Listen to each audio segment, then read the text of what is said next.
Bonsoir et bienvenue, chers téléspectateurs, à ce nouveau numéro de votre émission hebdomadaire Mille Fêtes.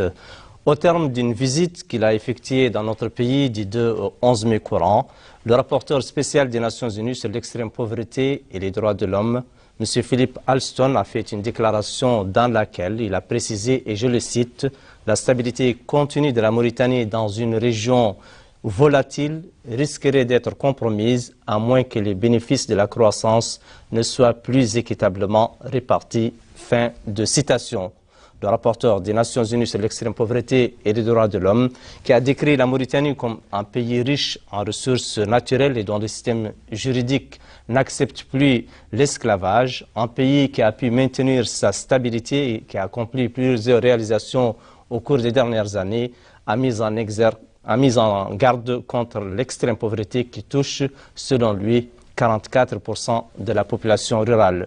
M. Philippe Alston est allé plus loin pour dire que le seul impact tangible des politiques de développement sur les populations a été l'expropriation de leurs terres et leur attribution à des investisseurs sans aucune compensation, et que les Haratines et les Négro-Mauritaniens sont systématiquement absents de toutes les positions politiques et continuellement exclus de nombreux aspects de la vie économique et sociale. Le communiqué de presse du rapporteur spécial des Nations Unies sur l'extrême pauvreté et les droits de l'homme a suscité, bien entendu, plusieurs réactions, dont celle notamment du commissariat aux droits de l'homme à l'action humanitaire, qui a souligné la partialité de cet expert censé pourtant être indépendant, qui a clairement épousé les thèses de certaines ONG hostiles au pays et dont les seuls objectifs sont de porter atteinte à la cohésion nationale et les importants acquis enregistrés dans les domaines économiques, politiques et sociaux. Le communiqué de presse du commissariat aux droits de l'homme s'indigne du caractère alarmiste du communiqué de l'expert, de son choix délibéré des wilayas visités, des personnes rencontrées, des statistiques erronées, de la prétendue exclusion de large couche de la société ou du refus des rapporteurs onisiens de visiter d'importantes réalisations dans les régions visitées, notamment celles effectuées par l'agence Tadamoun. Pour leur part, différents segments de la société civile ont dénoncé les déclarations partisanes et les contre-vérités contenues dans le communiqué de M. Philippe Alston.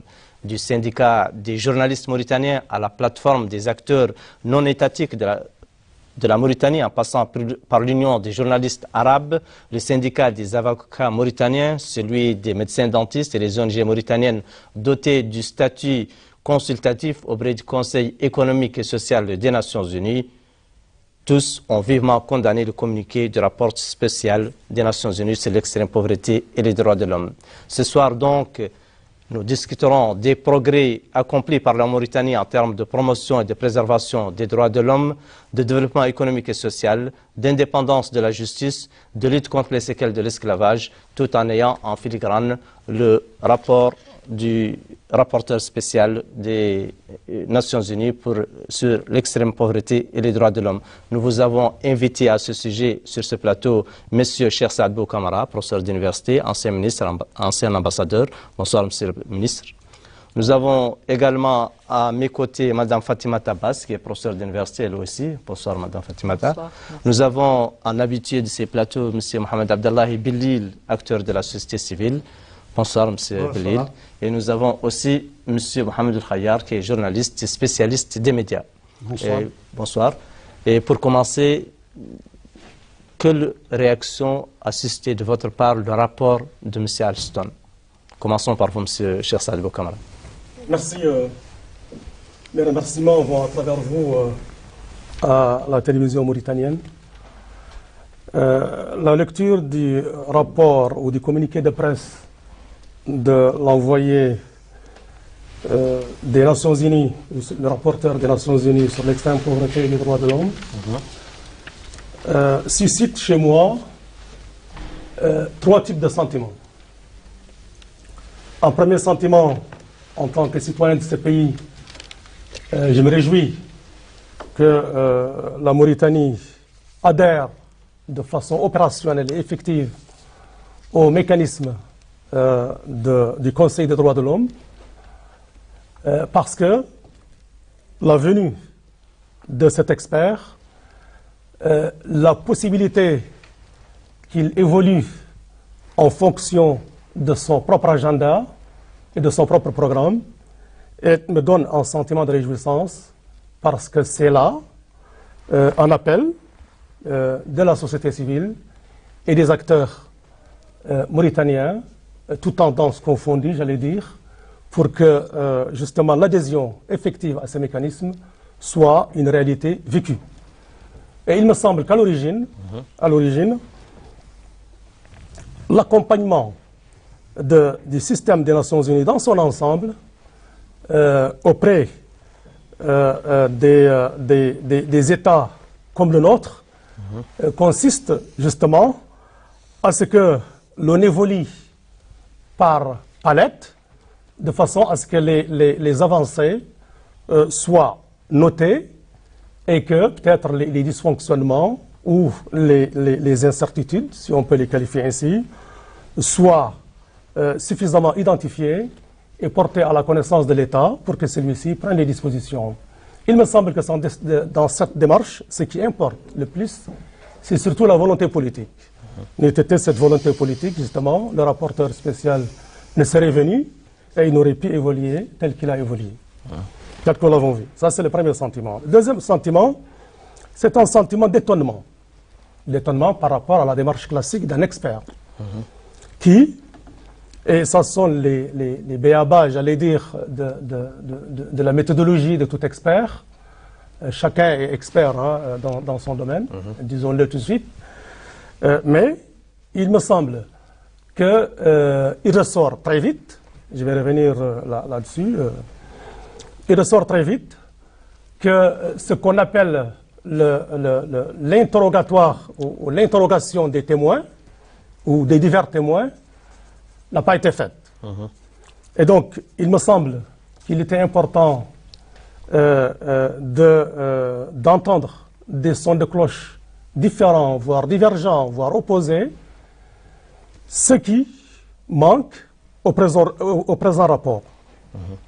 Et du coup, nous avons un rapport qui nous donne, je donne à titre d'exemple, et c'est ça c'est le troisième sentiment, c'est un sentiment de déception, qui nous donne justement des chiffres qui sortent d'un cadre qui n'est pas le leur. La Mauritanie a élaboré une stratégie de lutte contre la pauvreté qui est finie maintenant depuis 2015, depuis l'année dernière. Cette stratégie a été évaluée et à l'issue de son évaluation, le coordinateur du système des Nations Unies au niveau de Nouakchott s'en est réjoui en disant que le taux d'extrême pauvreté a diminué à hauteur de 31%, soit une diminution de 1,8%. Ce sont des chiffres qui sont vérifiables. Et également, plus grave, nous avons assisté à une espèce de cloisonnement de la société mauritanienne, de façon à ce que on nous présente des Haratines, des Négro-Africains, des Maures, chacun indépendant de l'autre, comme si nous étions dans un système de ghetto, ou en tout cas dans un système qui n'est pas celui que nous connaissons aujourd'hui, dans un État qui reconnaît un citoyen mauritanien ou une citoyenne mauritanienne à droit avec S égaux, et donc qui jouissent de tous leurs droits. Et donc ça c'est, j'allais dire scientifiquement extrêmement risqué, parce que personne parmi les spécialistes, même les plus téméraires d'entre eux, n'ont évolué sur ce terrain. Parce que pour opérer justement ce cloisonnement ou cette identification par ethnie ou par segment social, etc., il faut qu'il y ait des marqueurs. Or, les marqueurs ne sont pas là. Si on prend le marqueur de la couleur ne veut strictement rien dire en Mauritanie, parce qu'on peut être blanc comme neige et être d'une couleur, d'une origine qui n'est pas nécessairement arabe. On peut être noir comme charbon et d'être d'origine arabe. Et donc, ceci n'est pas un marqueur. Si on prend l'état civil sur nos passeports et sur nos cartes d'identité, n'est mentionné que les lieux de naissance. Ça, c'est pour une meilleure identification. Et donc, on peut être originaire du Gorgol et naître, hein, c'est pas à Birmegrain ou à Avderik, là où c'est répété milieu arabe, et vice-versa. Et donc, ce sont des marqueurs qui n'existent tout simplement pas. Et donc, il me semble qu'en définitive, nous assistons à des conclusions hâtives et hasardeuses. Et il me semble que, et c'est ça, je dirais, la conclusion de ma déception, c'est que nous avons un papier indigeste, tant sur le plan du montage technique que sur les données vérifiables. Parce que, pour que des indicateurs soient vérifiables, il faut qu'ils soient suffisamment renseignés pour qu'ils puissent être mesurables et vérifiables. Auquel cas, ce ne sont que de simples allégations qui peuvent être puisées, je ne sais où, mais qui ne peuvent être en tout cas portées sur le domaine de la science. Vous aurez à développer davantage ces propos prochainement. Madame Fatima. Merci. Tout d'abord, je remercie la télévision El Mauritania pour m'avoir donné cette opportunité de m'exprimer sur une question d'actualité qui fait actuellement le buzz, comme disent les jeunes. Par rapport au rapport, je pense qu'en tant qu'expert indépendant, je suis, comme l'a dit, je vais rebondir sur ce qu'a dit notre collègue, il devrait être plus impartial et plus neutre en se concertant avec l'ensemble des acteurs de la société civile des deux côtés, le gouvernement et tous les segments. Dans son rapport aussi, il ne devrait pas mettre en exergue des questions sensibles, susceptibles d'exacerber les clivages. Au contraire, un expert des Nations Unies, que les Nations Unies étant une structure respectable, qui est là pour promouvoir la paix, pour promouvoir la sécurité dans le monde, ne doit pas aller dans le sens d'exacerber ou bien d'attiser les clivages. Au contraire, son rapport devrait aller dans le sens de l'aplanissement des clivages ou bien de la réduction de tout ce qui est dans le cadre des fossés entre les franges de la population. D'autre part, je voudrais dire que lui-même, je crois qu'il se contredit. Pourtant, dans son rapport, il a bien dit, au début, dans le premier paragraphe, que aujourd'hui, la stabilité continue de la Mauritanie. Il a parlé quand même de la stabilité. Ça, c'est un fait positif. Que la Mauritanie soit dans une sous-région qui est agitée de part et d'autre, qui est minée par le terrorisme, et que nous soyons une oasis ou bien un îlot de stabilité, ça, c'est vraiment c'est un éloge qu'il a fait pour la Mauritanie. D'autre part, il a parlé aussi d'un autre aspect. Il a dit que le système juridique n'accepte plus l'esclavage, qui a pu maintenir sa stabilité. Toutes ces données vont dans le sens positif. Lui, pour moi, j'ai l'impression qu'il dit une chose peut-être et son contraire. Il se contredit aussi. Parce que s'il dit que la Mauritanie a su mettre en place un arsenal juridique en créant, ça c'est moi qui développe cela, des lois criminalisant l'esclavage, en mettant en place des infrastructures pour lutter contre les séquelles de l'esclavage. Et il dit aussi son contraire, ça ce n'est pas objectif. Je veux dire que dans tous les cas, en Mauritanie, il ne faut pas voir la société comme de manière caricaturale, comme l'a dit M. Cheikh Sadbou. Elle a toujours vécu historiquement en symbiose, en harmonie. Toutes les tribus, toutes les ethnies ont vécu depuis les temps immémoriaux dans le cadre de la religion musulmane, l'islam sunnite de rite malikite, qui est un ciment très fort et qui a su, à chaque fois qu'il y a une crise qui pointe à l'horizon, la qadarallah, et la Mauritanie, son peuple a su transcender cette crise. Que ce soit en 66, en 79, les événements de 89, 90, etc. Les peuples ont su transcender cela. Ça, c'est dû à quoi? C'est dû à l'ancrage de cette religion musulmane qui prône la fraternité, qui prône la solidarité entre tout le peuple, toutes les composantes musulmanes. Donc, moi, je pense que malgré ce rapport qui est périlleux, je sais que ça ne va affecter nullement. Ce n'est pas un rapport déjà, c'est un communiqué de presse. Oui, c'est un communiqué, mais il va publier le rapport en juin 2017. C'est les grands axes du rapport, de toute façon. Je pense qu'il a très mal fait le fait qu'il ne soit pas neutre, qu'il n'ait pas gardé une neutralité bienveillante vis-à-vis de lui en tant qu'expert. D'abord, c'est un expert indépendant de surcroît. Donc pourquoi il reste si partial, c'est pas du tout sérieux. En tout cas, ce qu'on sait, c'est que la Mauritanie a fait des avancées remarquables dans le domaine des droits de l'homme. On vient tout récemment, moi je suis membre de la commission de sélection du MNP, Mécanisme national de prévention contre la torture, qui a été désigné tout récemment en Conseil des ministres et qui va jouer son rôle pleinement. Je crois que vous avez un petit souci avec votre micro. En attendant, on va écouter Mohamed Khayyar, spécialiste des médias, journaliste, et notamment sur la réaction des médias mauritaniens par rapport à ce qui vient de se passer, et le communiqué de presse du rapporteur spécial des Nations Unies. D'accord. Il y a eu comme vous l'avez vu, une levée de bouclier, non seulement au niveau des médias, mais au niveau de la classe politique, des syndicats, de la société civile, etc.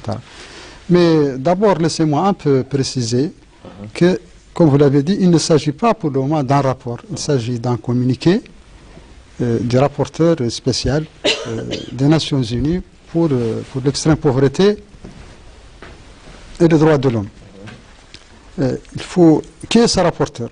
Ce rapporteur, c'est un juriste australien qui est un très grand professeur de droit international, qui était auparavant, qui a dirigé pendant 6 ans, qui a été rapporteur spécial des Nations Unies pour d'autres thématiques. Pour les exécutions sommaires, arbitraires et extrajudiciaires.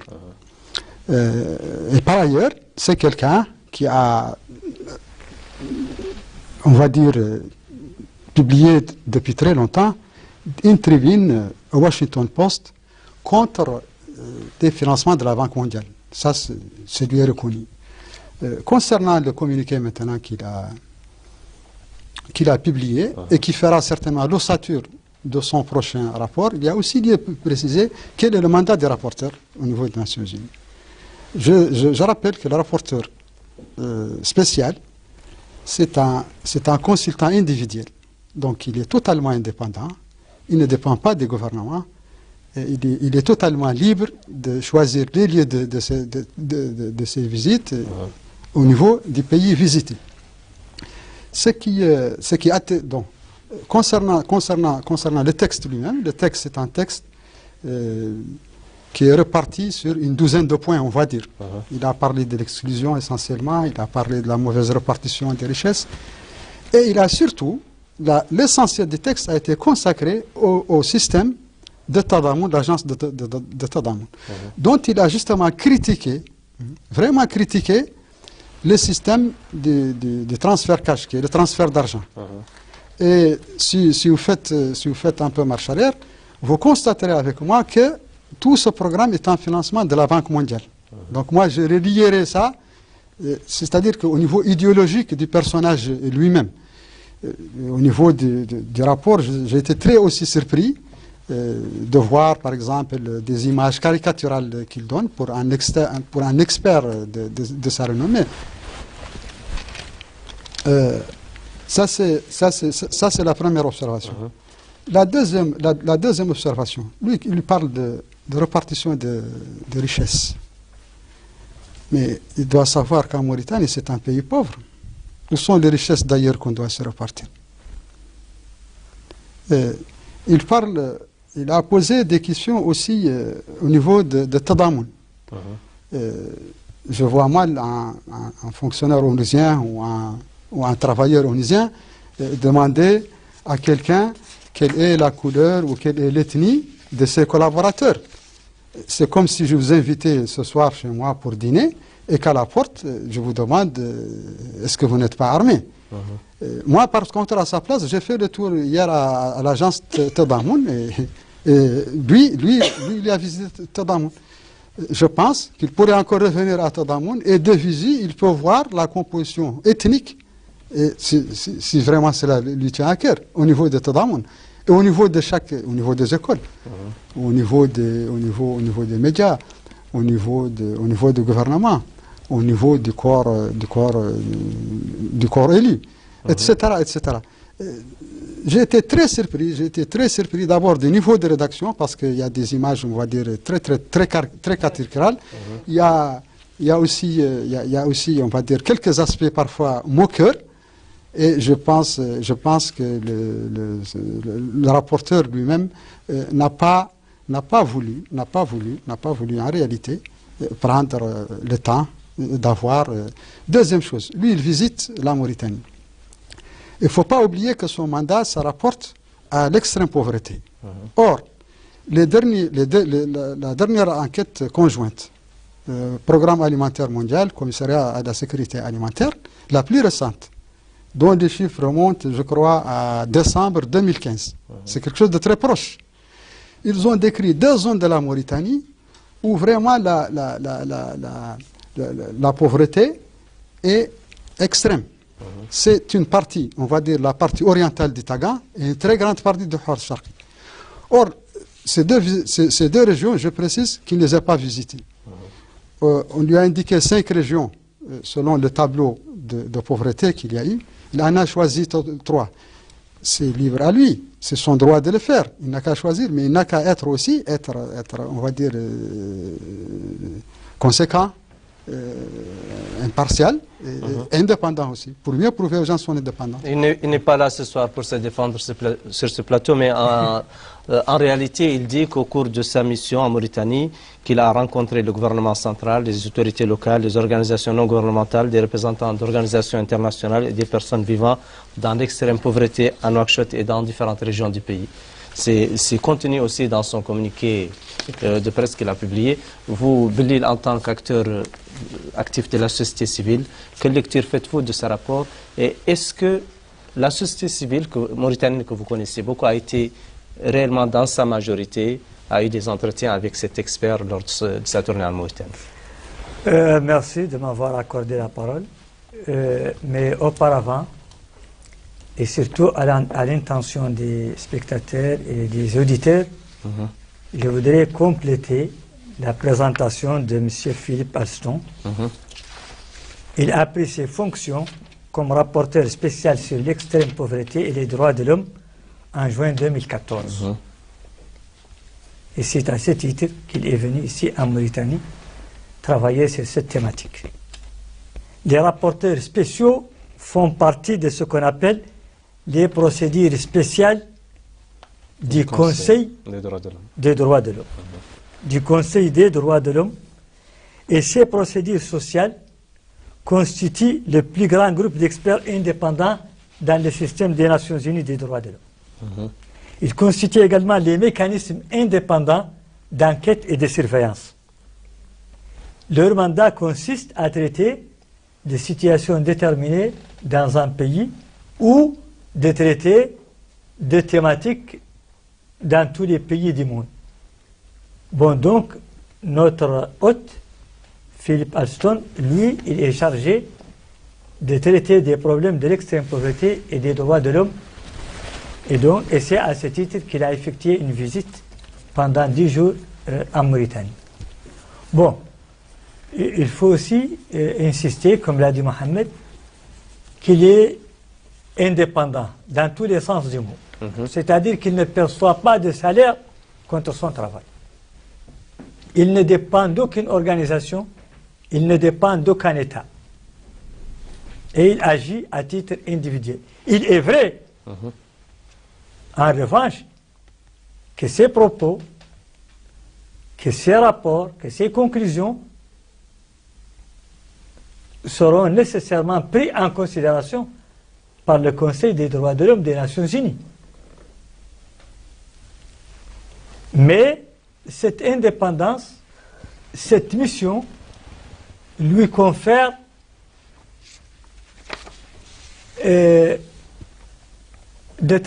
lui donne la latitude de travailler de manière tout à fait impartiale.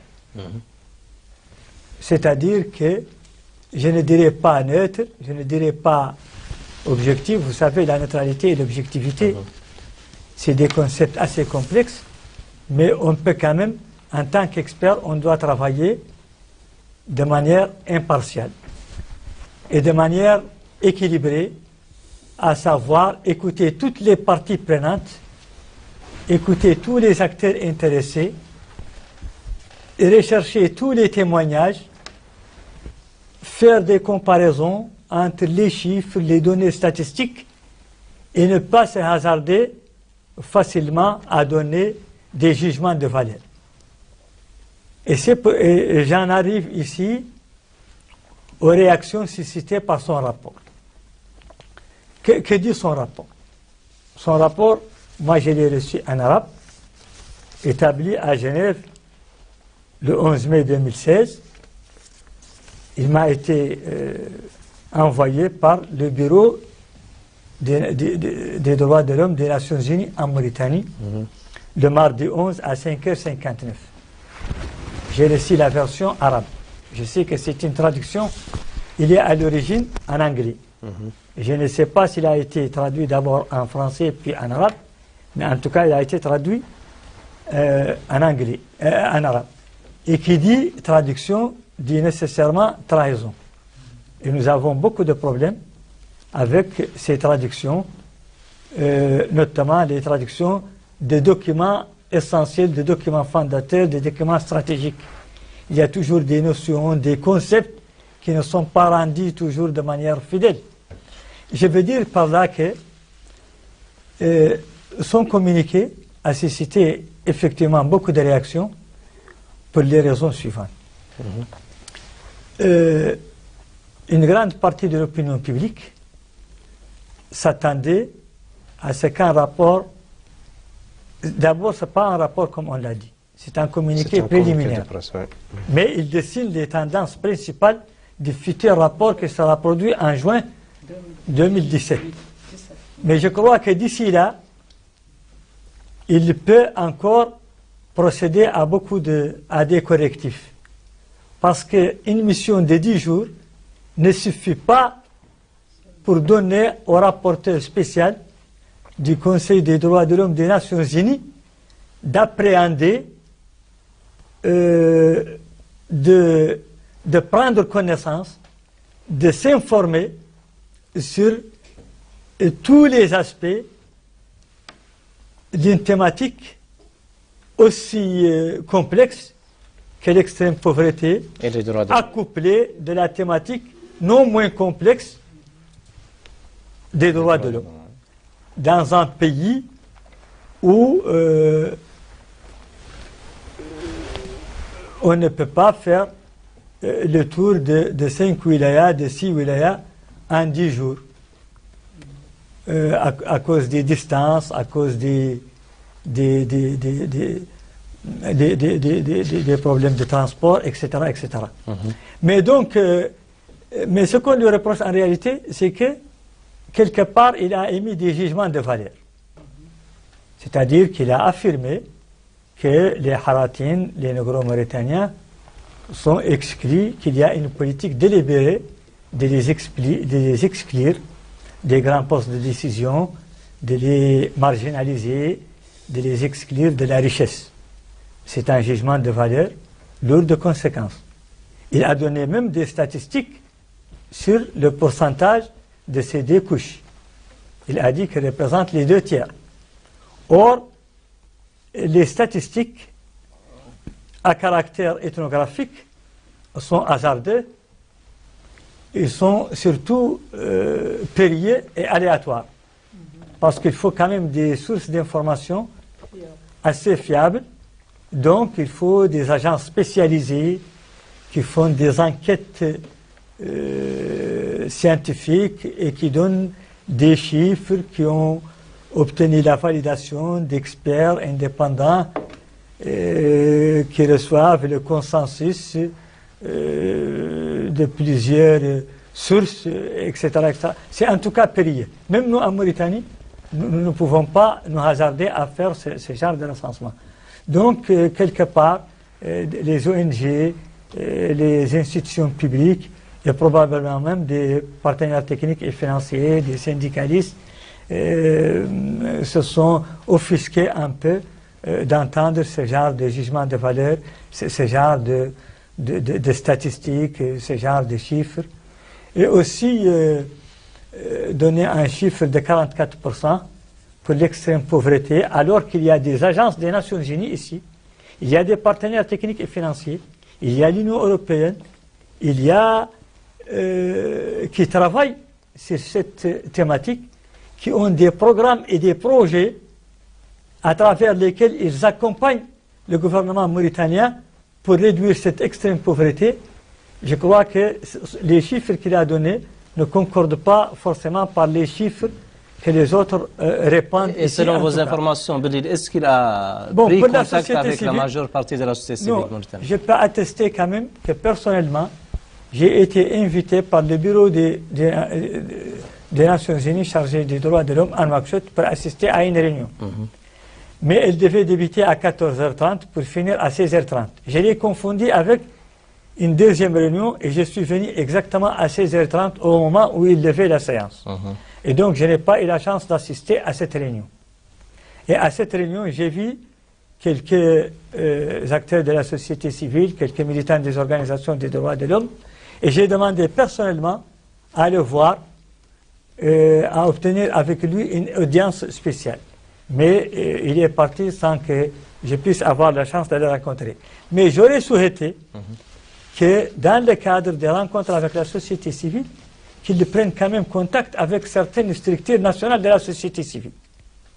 Quelle que soit la situation de la société civile en Mauritanie, il y a au moins une plateforme des acteurs non étatiques qui regroupe un grand ensemble d'ONG et de réseaux et qui renferme plusieurs groupes thématiques, dont un groupe thématique spécialement chargé des droits de l'homme. Il aurait pu contacter 3 réseaux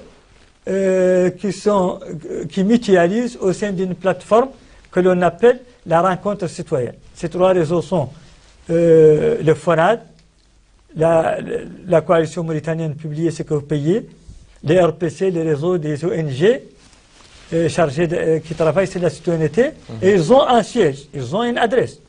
On peut les appeler ailleurs, mais il aurait été souhaitable d'ailleurs de les rencontrer dans leur siège. Il aurait été souhaitable de demander à rencontrer quelques représentants de la plateforme au siège de la plateforme.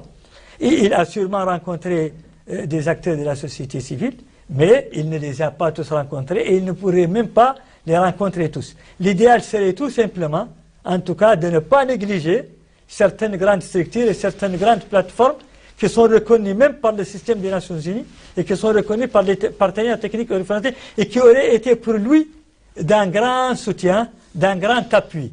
Parce qu'il aurait collecté beaucoup de renseignements et il aurait contacté des témoins et surtout il aurait contacté des victimes, des ayants droit, des bénéficiaires. Et tout cela dans un cadre plus ou moins structuré.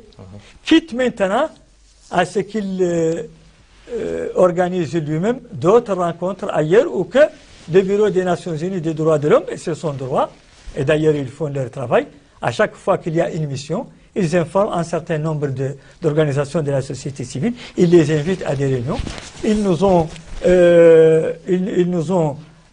ont informés depuis le 27 avril 2016, depuis le 27 avril de son arrivée.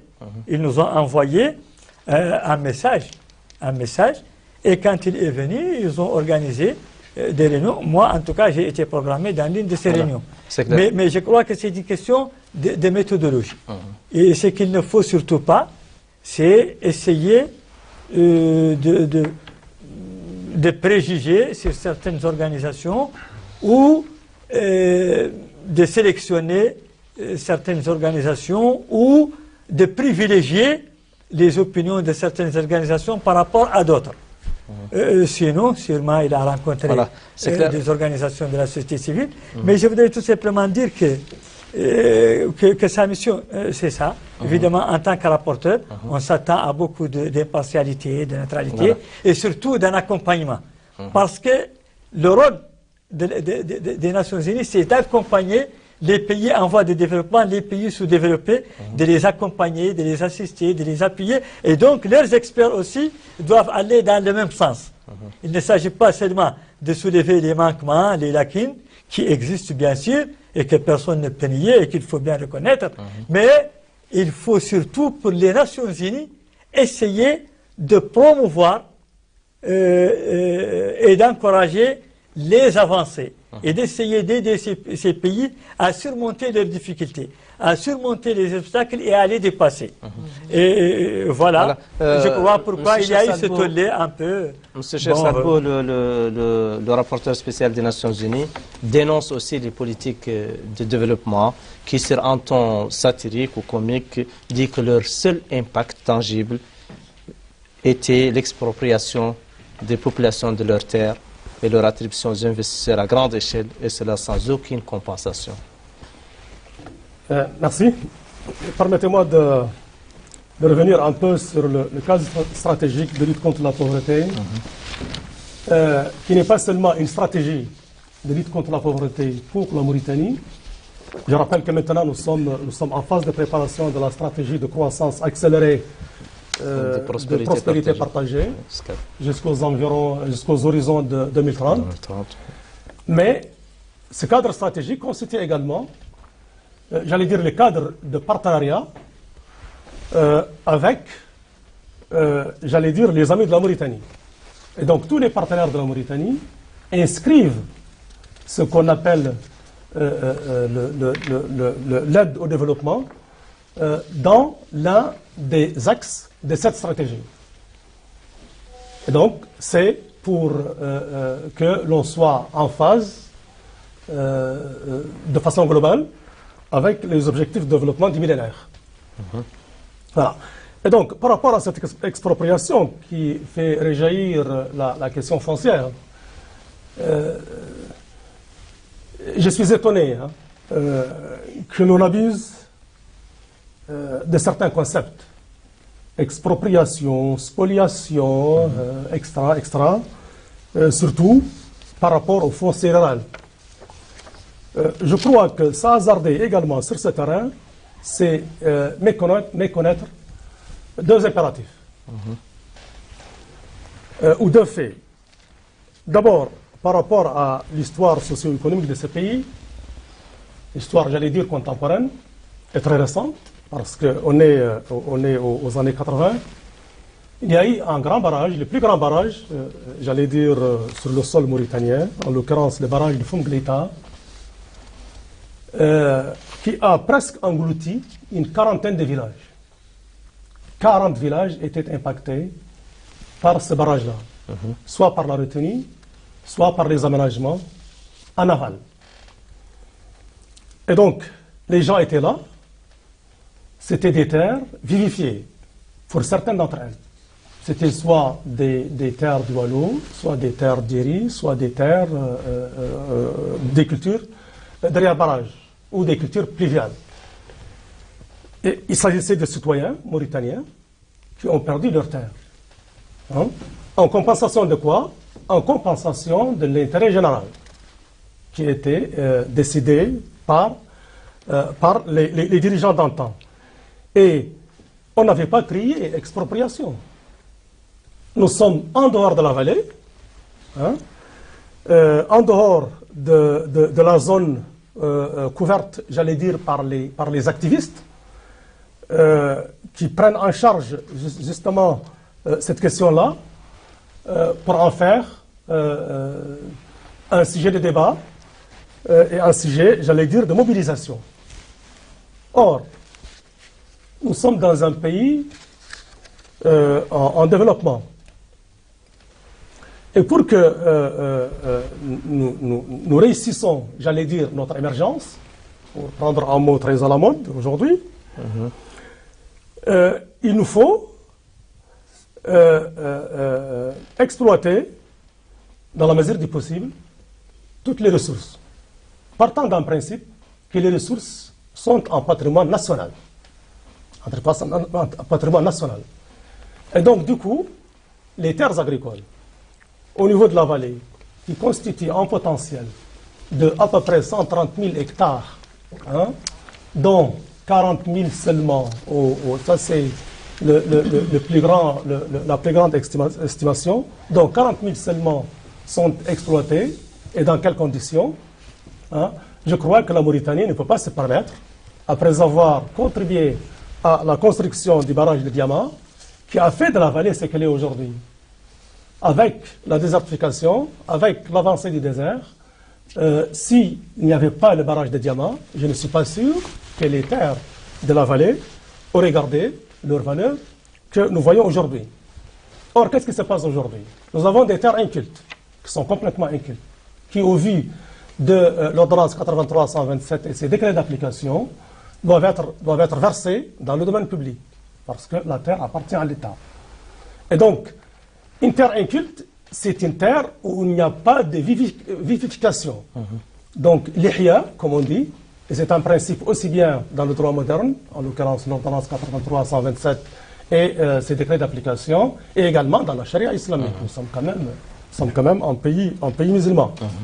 Et donc, du coup, cette vivification disparaissant, il serait aberrant de laisser en jachère un potentiel aussi important, hein, maintenant que nous avons suffisamment d'eau et que nos experts nous disent que ce potentiel-là est exploitable. Donc, importateur de riz, importateur de mil, importateur de haricots, importateur d'arachides, importateur de presque tout ce que nous mangeons, alors que nous avons un potentiel qui peut renverser justement cette tendance-là et faire de la Mauritanie un pays exportateur de tous ces produits que je viens de citer et d'autres. Et donc, je crois qu'en abusant justement de ce terme expropriation, il faut le prendre quand même à sa juste valeur et permettre à tous les Mauritaniens de jouir de toutes les ressources, qu'elles soient dans la vallée, qu'elles soient au Hod, qu'elles soient au Tirzemour, qu'elles soient en Inchiri, qu'elles soient en Ouadhibou ou ailleurs sur le territoire national. Alors, c'est clair. Bon, je voudrais poser une question que certains se posent. Quel intérêt a-t-il, je parle du rapporteur spécial des Nations Unies, de publier des contre-vérités, de porter atteinte à la Mauritanie? Cette question, on peut se la poser. Pourquoi a-t-il publié ça? Je vais revenir un peu sur le communiqué de presse.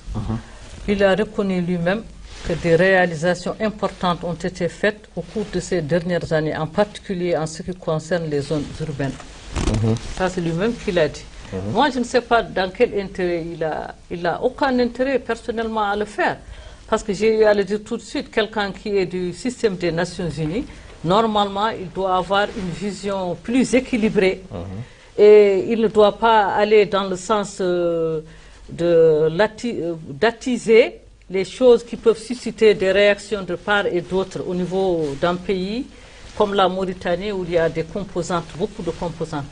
Il doit aller dans le sens, comme l'a dit M. Bellil, d'aider à pallier les insuffisances.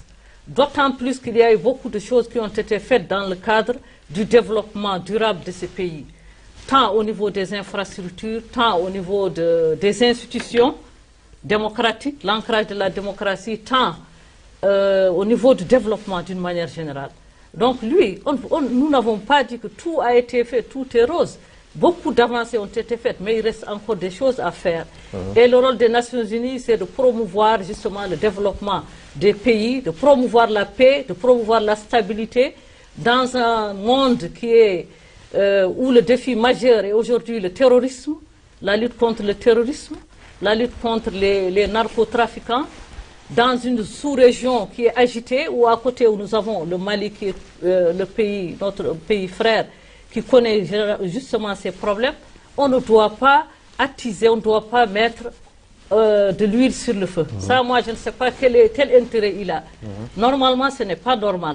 lui, il doit garder une neutralité bienveillante, faire son rapport en écoutant tout le monde, tous les acteurs de la société civile, pas une poignée de la société civile, les secteurs du développement, le ministère de l'Agriculture, de l'élevage, de l'industrie, des mines, pour avoir une vision globale de la situation de la pauvreté. La pauvreté, moi je sais que même si elle existe, elle a quand même diminué. Eu égard au dernier rapport que les systèmes de l'Union européenne lui-même a attesté qu'elle a diminué. Les autres bailleurs de fonds, les institutions de Bretton Woods, que ce soit la Banque mondiale ou le Fonds monétaire international.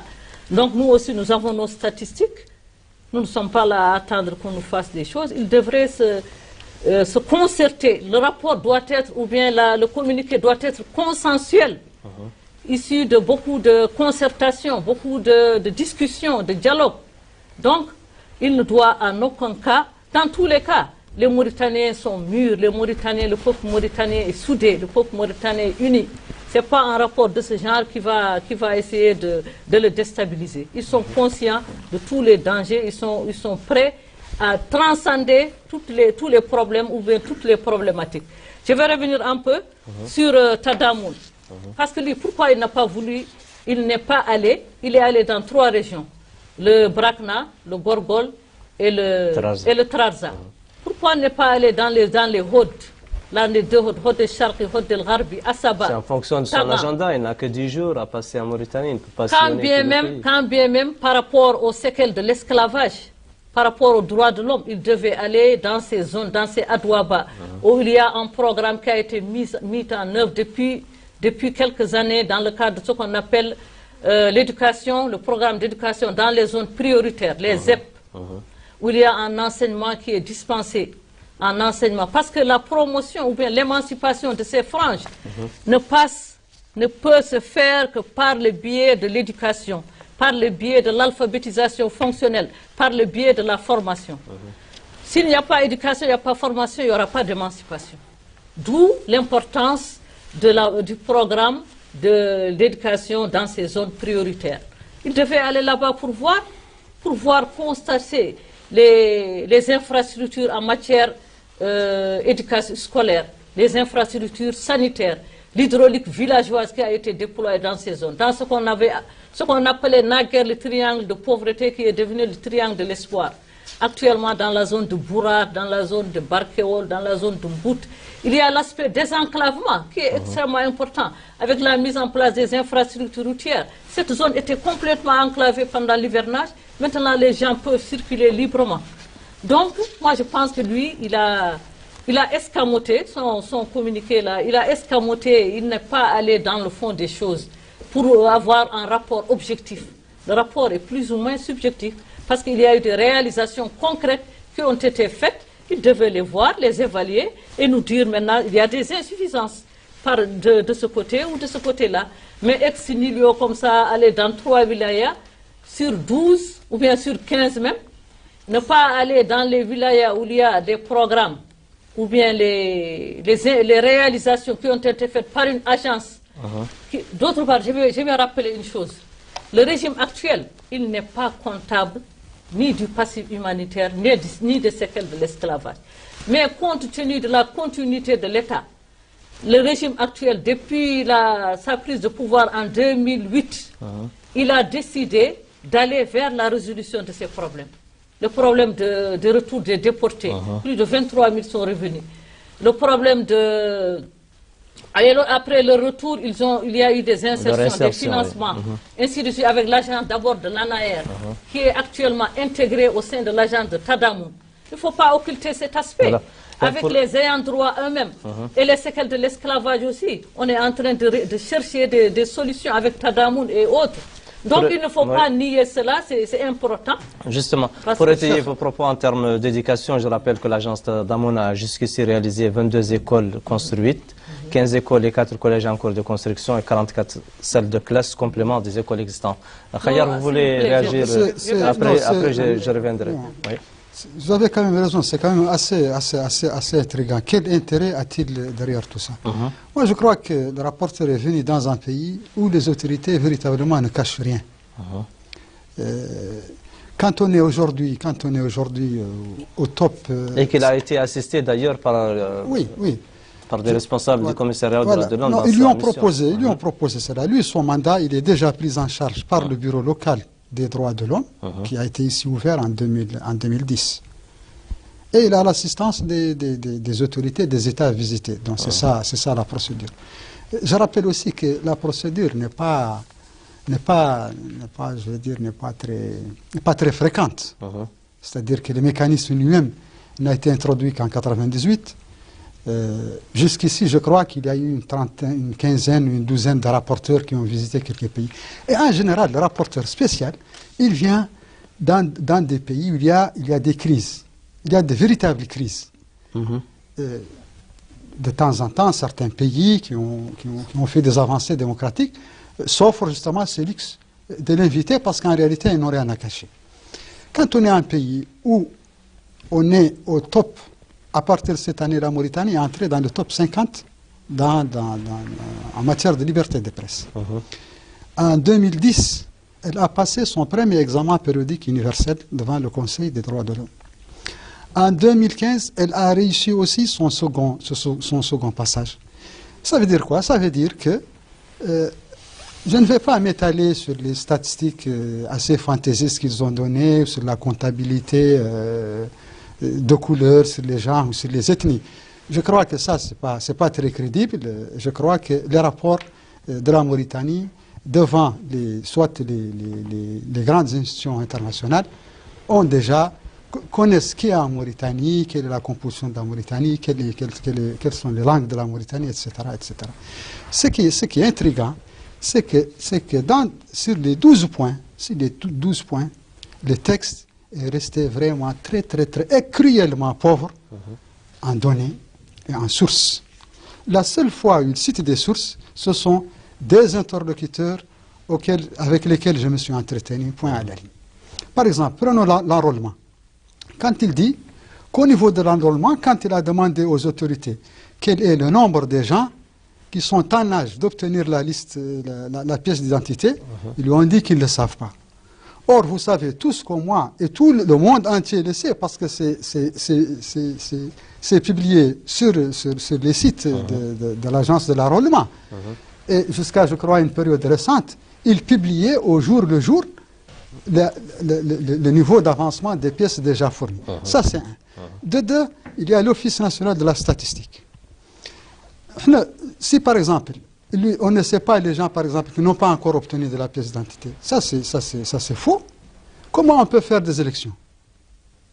Comment on peut faire des élections? Les élections sont faites sur la base des fichiers de recensement pour les gens qui ont l'âge de voter, c'est-à-dire à partir de 18 ans. À partir de 18 ans, on sait déjà que ces gens-là doivent obtenir leur pièce d'identité. Donc, ce qu'il a dit ici, c'est globalement inexact. Ça, c'est un. De deux, je crois que, comme je vous l'ai dit, je crois qu'il faut revenir, il faut lire les tribunes qu'il a publiées contre la Banque mondiale. Parce que le texte, les 3/4 du texte ici, ne concernent que le transfert cash et le programme ML.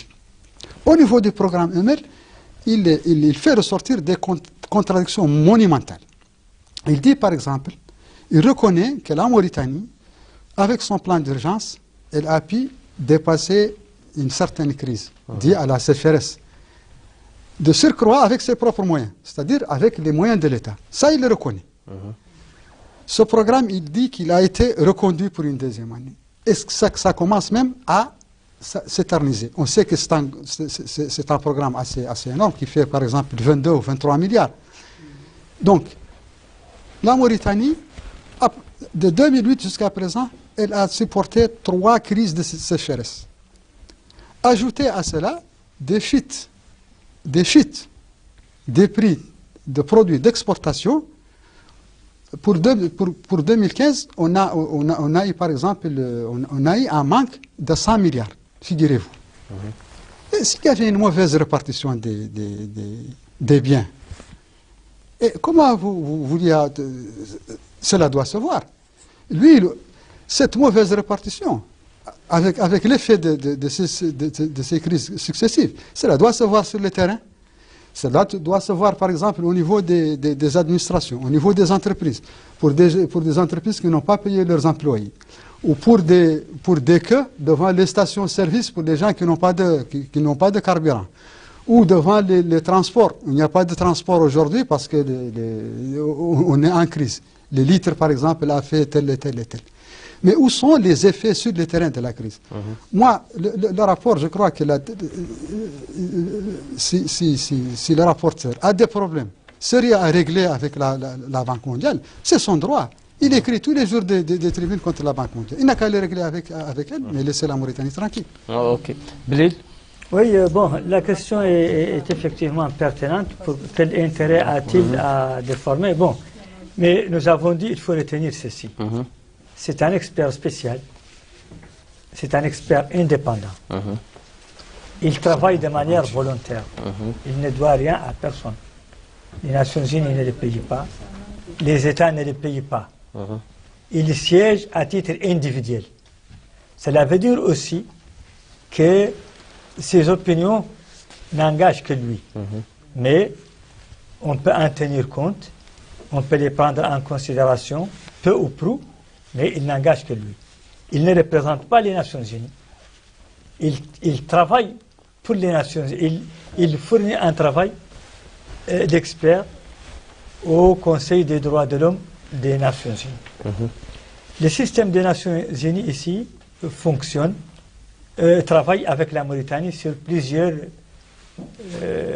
programmes, notamment sur l'extrême pauvreté, sur les droits de l'homme. Et chaque année, ils font une revue et parfois même en cours d'année, ils font plusieurs revues trimestrielles. Et récemment, et après sa visite d'ailleurs, il y a eu la réunion entre la Mauritanie et l'Union européenne. Et je crois qu'ils ont dégagé un certain bilan de leur partenariat. Et je crois qu'il y avait une expression de satisfaction de part et d'autre.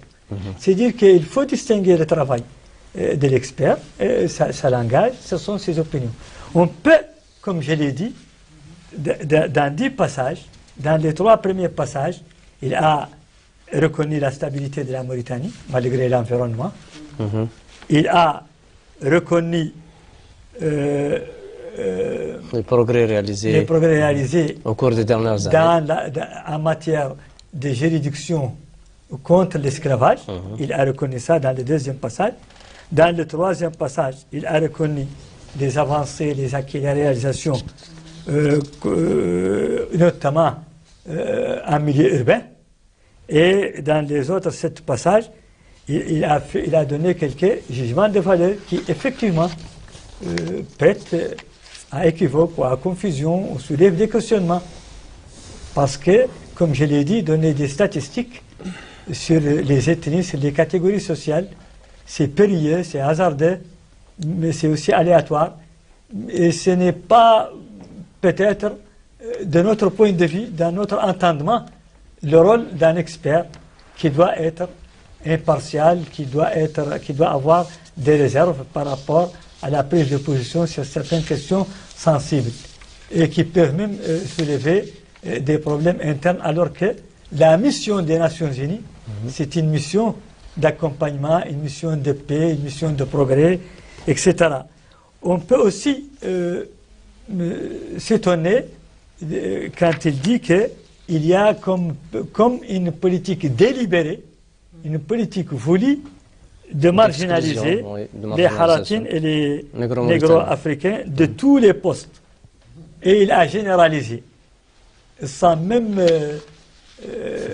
aucun sens de retenue, alors que l'on sait que là aussi, le plus grave pour moi, ce n'est pas tant le jugement de valeur qui est naturellement à relativiser et à revoir, bien sûr, et sur lequel les gens ne sont absolument pas d'accord. Je suis sûr que les organisations, les acteurs aujourd'hui des organisations des droits de l'homme ne sont pas unanimes sur ce constat. Il y en a qui le soutiennent, mais il y en a qui soutiennent le contraire, etc., etc.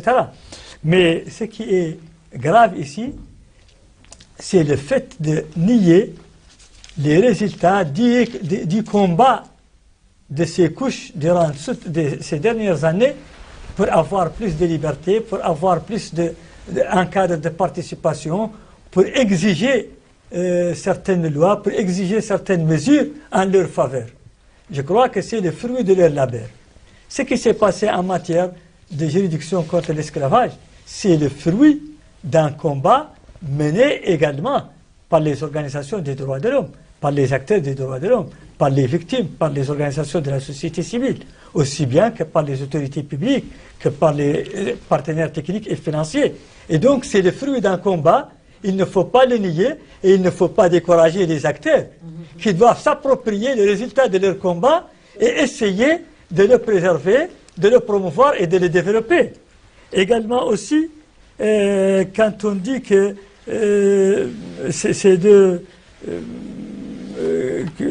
quand on parle un peu de cohésion sociale ou de risque d'instabilité, ça aussi c'est un peu essayer de nier aussi une volonté qui existe réellement en Mauritanie entre les acteurs qui sont qui ne partagent pas les mêmes idées, qui ne partagent pas les mêmes approches, qui ne partagent pas les mêmes projets de société, qui ne partagent pas les mêmes projets de gouvernement, mais qui acceptent quand même de dialoguer, qui acceptent de débattre, qui acceptent de vivre ensemble, qui acceptent la contradiction, qui acceptent la différence, qui acceptent la divergence. Les gens ne sont pas obligés d'être d'accord. Il y a des partis politiques qui sont dans l'opposition, il y a des partis politiques dans la majorité, il y a des cadres haratines de ce côté, il y a des cadres haratines de ce côté, il y a des cadres négro-africains de ce côté, il y a des cadres négro-africains, et il y a les joutes oratoires, il y a les contradictions, il y a les divergences, il y a les prises de position contradictoires. Mais tout cela se fait de manière pacifique, se fait de manière politique, se fait de manière plus ou moins citoyenne, disons-le.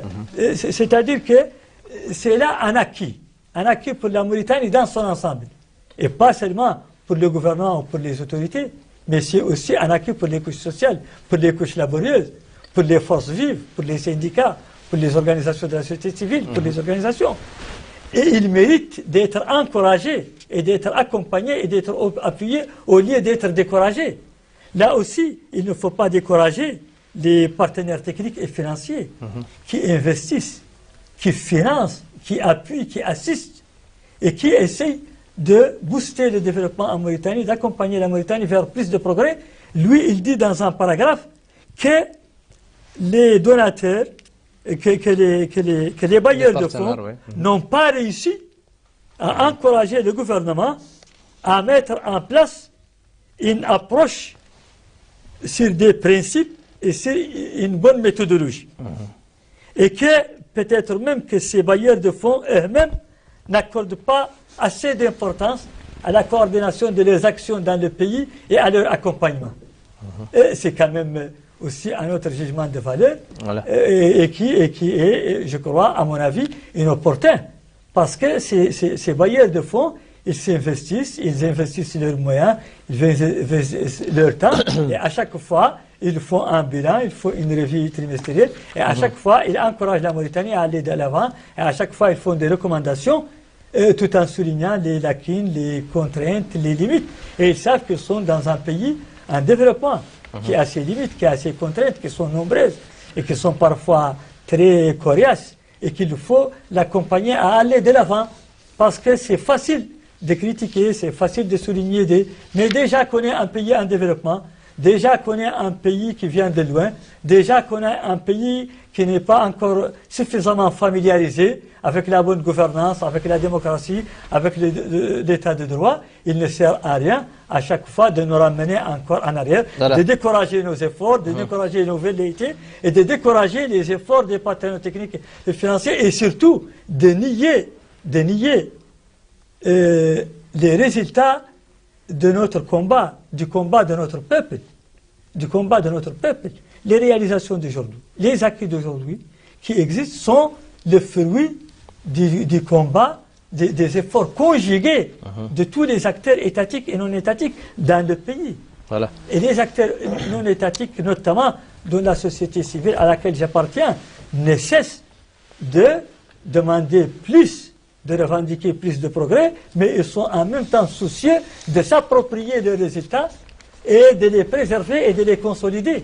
C'est clair, Monsieur le ministre, le communiqué du rapporteur spécial préconise aussi d'aller au-delà d'une approche de charité, comme il dit, pour aller vers une approche qui reconnaît que chaque Mauritanien a un droit fondamental à l'eau, aux soins de santé et à l'éducation. Quel commentaire aussi de votre part? Merci. Je reviendrai encore sur cette présentation un peu sarcastique, qui consiste à donner un tableau de répartition des richesses comme étant plutôt de la charité. J'avais dit tantôt que nous sommes dans un pays structuré et que les efforts de développement se font dans un cadre stratégique prédéfini, adopté en partenariat avec l'ensemble des partenaires de la Mauritanie, et que les choix se font selon ces critères-là, se font dans ce cadre, suivant des critères bien établis. C'est quoi la richesse, ou la répartition de la richesse? Il y a l'eau, il y a l'éducation, il y a la santé, essentiellement. Et quand on regarde un peu notre pays, il se trouve que nous avons un certain nombre d'actions, j'allais dire phares.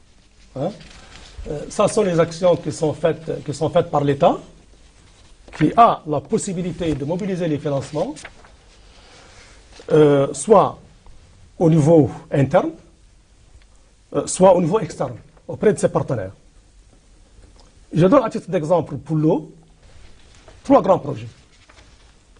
Il y a le projet OHAR, qui est un casse-tête depuis à peu près l'existence de la Mauritanie, et j'en connais quelque chose personnellement, qui aboutit aujourd'hui. Il y a des populations qui désormais vont bénéficier justement de cette ressource qui est très loin de Nouakchott, où il y a peut-être un certain nombre de commodités. Ce sont des populations, et quelqu'un l'a dit tantôt, où on enregistre des taux d'extrême pauvreté assez importants, et où également il y a des réserves assez importantes, aussi bien en hommes qu'en bétail. Ça, c'est le hard. Il y a l'Aftot Sahli, et c'était également un casse-tête. L'Aftot Sahli, aujourd'hui, il existe. Nouakchott, aujourd'hui, n'a pas de crise, j'allais dire, en alimentation d'eau potable. Et ça, c'est extrêmement important. Pour qui connaît Nouakchott, il y a quelques années, pas très loin, où, en période de pic, on avait un déficit de près de 60%. C'est arrivé. Et le troisième projet, c'est celui d'Aftot Chergui. L'Aftot Chergui qui, à mon sens, constitue un miracle. Parce que cette zone-là, et quelqu'un l'a dit tantôt, qui était considérée comme étant le triangle de pauvreté, tellement le milieu est hostile, et tellement les gens sont pauvres. Alors, il y a eu effectivement ce barrage dont j'ai parlé tantôt, qui, au nom de l'intérêt général, a englouti, j'ai bien dit, une quarantaine de villages, 40 villages exactement. Mais aujourd'hui, il y a de l'eau. Et sur des distances de centaines de kilomètres, plusieurs villages qui sont situés, pour plusieurs d'entre eux, sur un biseau sec, donc il n'y a pas d'eau, bénéficient désormais d'une eau potable à partir de ce barrage-là. Ça, c'est par rapport à l'eau. Par rapport aux soins de santé, nous connaissons tous où nous voyons tous en tant que citoyens, pas en tant que leader, mais en tant que citoyens, en tant que bénéficiaires, en tant qu'usagers, hein, les infrastructures qui sont mises en place, soit en Nouakchott, soit à l'intérieur du pays, et même dans les coins les plus reculés. Pour ne pas être long, je ne donne pas parce que, à mon sens, et à ce que je sache, à peu près tout le pays est couvert par des directions régionales de santé avec leur démembrement dans les communes et dans les villages. Par rapport à l'éducation, la couverture est extrêmement importante, hein, c'est clair. Je vais tout simplement dire et insister sur l'éducation par rapport à un problème qui a été soulevé ici, c'est la question des séquelles de l'esclavage. Or, la Mauritanie a adopté une politique de discrimination positive, justement, à l'égard de ce qu'on appelle les Adouaba, les villages habités essentiellement par les descendants de Haratine. Et au lieu d'avoir un nombre de plus d'une vingtaine d'élèves pour ouvrir une salle de classe, on autorise à ce qu'une école de classe dans un village d'Haratine soit ouverte, même si le nombre est plus bas que la normale. Permettez-moi de rebondir quand même sur cette question de l'esclavage, pour dire que, et c'est un cri de cœur, de laisser la Mauritanie évoluer et de laisser le peuple mauritanien s'épanouir de façon cohérente et de façon normale. Sociologiquement parlant, il y a un processus de recomposition qui est en cours et qui est irréversible. Les gens vont s'épanouir. Hein? Et dans cet exercice d'épanouissement, hein, il va y avoir un reclassement. Un reclassement qui peut ne pas être suivi de façon systématique d'un déclassement. Parce que généralement, quand il y a un reclassement, il y a un déclassement. Mais je donne comme preuve, parce que dans ce pays, il n'y a pas longtemps, on n'osait pas parler de séquelles d'esclavage. Ça a été un bagarre, ça a été une bagarre, hein, que de faire accepter aux autorités de ce pays de parler des séquelles de l'esclavage. Et aujourd'hui, nous parlons sans complexe de séquelles de l'esclavage. Aujourd'hui, nous développons des programmes pour que ces séquelles justement de l'esclavage soient éradiquées justement à travers cette répartition des richesses. Hein.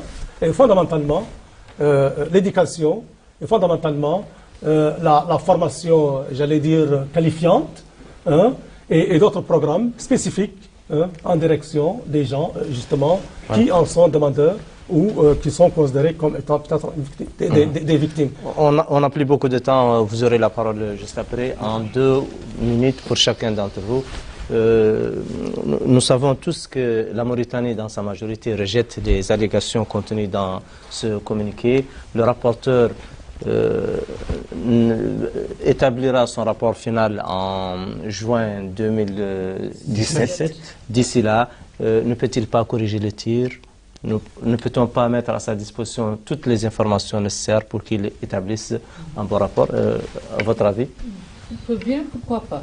Il est le bienvenu. Les gens doivent lui donner les informations nécessaires pour arriver à une démarche consensuelle, une démarche plus équilibrée. Ça, c'est le vœu de tout le monde. Je pense qu'on a aussi le temps. D'ici, c'est dans une année pratiquement. Donc, il a bien le temps, il est le bienvenu pour rencontrer l'ensemble des acteurs, les segments de la société, pour lui donner les secteurs ministériels, pour avoir les données nécessaires, objectives, pour faire un rapport qui soit à la hauteur et qui va prendre en compte les dimensions réelles, les réalisations qui ont été faites, les avancées en matière de droits de l'homme. Donc, qui doit prendre en compte ces aspects avec des statistiques fiables pour avoir un produit fini qui ne va pas mécontenter qui que ce soit. Si vous permettez, je voudrais revenir un peu sur... rapidement, s'il vous plaît. Rapidement, oui. Sur l'aspect dont il a parlé par rapport à la charité, là, quelque chose comme ça.